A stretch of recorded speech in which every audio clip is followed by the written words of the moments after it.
নোয়াখালীতে বন্যায় ক্ষতিগ্রস্ত এলাকায় পরিদর্শন, পানি প্রবাহে খাল সংস্কার ও বানবাসীদের পুনর্বাসনে আর্থিক সহায়তা দিয়েছেন পিবিআইয়ের ডিআইজি ডক্টর মোহাম্মদ শাহজাহান।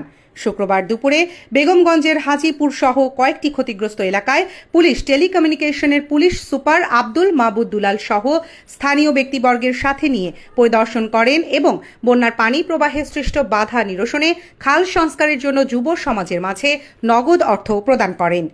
এছাড়াও বিভিন্ন আশ্রয় কেন্দ্রে ঘুরে পানিবন্দী, গৃহহীন ও কর্মহীন মানুষের খোঁজ খবর নিয়ে পুনর্বাসনে নগদ অর্থ ও বস্ত্র উপহার দেন সোশ্যাল ওয়ার্কার্স ফোরামের সমন্বয়ক ও পিবিআইয়ের ডিআইজি ডক্টর মোহাম্মদ শাহজাহান। এ সময় পুলিশের এই কর্মকর্তা বলেন, বন্যা পরবর্তী মানুষের চিকিৎসা সেবা, বিনামূল্যে ঔষধ দেয়া এবং দরিদ্রদের আবাসন পুনর্বাসন ও খাল সংস্কারে মানব সেবায় নিয়োজিত সোশ্যাল ওয়ার্কার্স ফোরামের পক্ষ হতে সার্বিক সহায়তা অব্যাহত রাখবেন।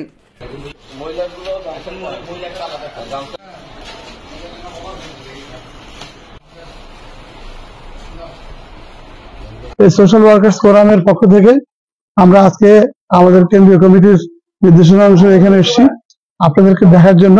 এবং আমরা এখানে এসেছি যে অবস্থা দেখলাম এটা খুব ভয়াবহ। আমাদের ক্ষুদ্র সামর্থ্য যে আমরা যতটুকু পেরেছি আমরা দেওয়ার চেষ্টা করেছি। আগামীতে আমরা ওষুধ সামগ্রী বিতরণের চেষ্টা করবো, একটা মেডিকেল ক্যাম্প করার চেষ্টা করবো।